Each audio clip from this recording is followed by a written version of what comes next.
Hello class, Professor Anderson here. I'd like to talk to you about the drag strip. As you know, I went to the drag races recently, and it's a very fascinating physics subject. So what does a dragster look like? Dragster looks like this.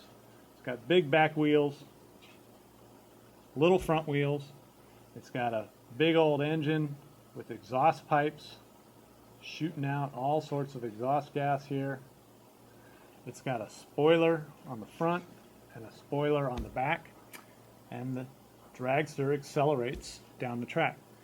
So let's think for a second about the forces that are working on this dragster, and then we'll talk about how they achieve such fantastic accelerations.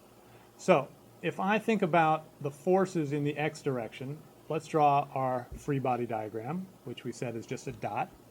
The only thing propelling them down the track is the static friction between the tires and the track.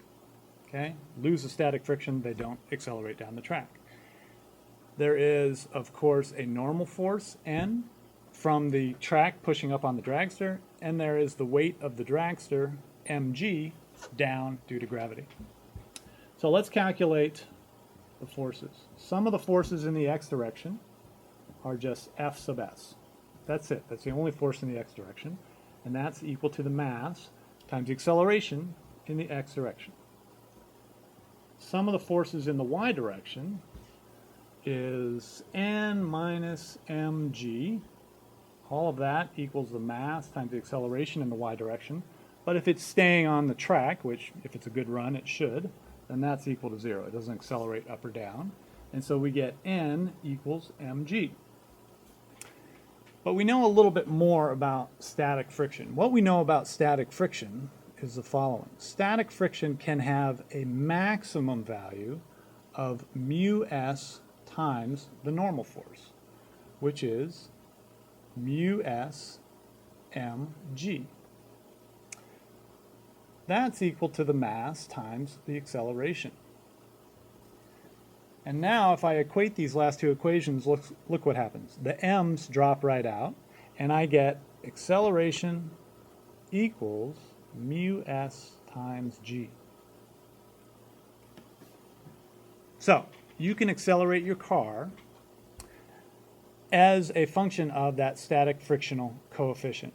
Now for rubber on concrete, mu s is about 1.0.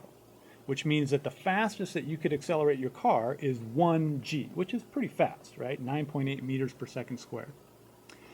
At the track, however, at the drag race track, they are able to get mu s significantly higher than that. They get a mu s of about 2.5.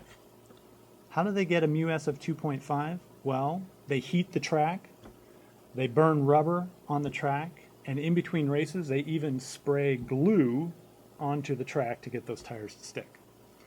So that's pretty fast. You can accelerate at 2.5 g. But there's a problem. When we talked about dragsters, we said they go 0 to 300 miles per hour in under 4 seconds. These are real numbers. We're not making those up.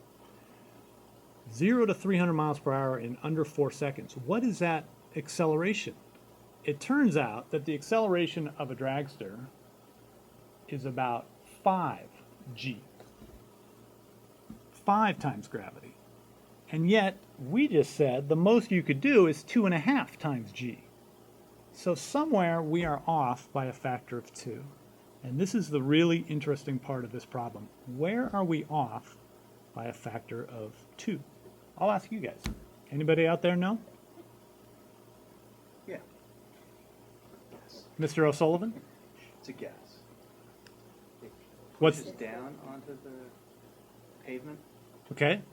Mr. O'Sullivan said it pushes down onto the pavement. What pushes down onto the pavement? I don't forget what they're called.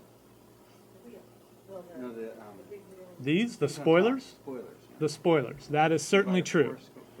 Absolutely true. The spoilers are a couple wings that are inverted. They are pushing down on the dragster.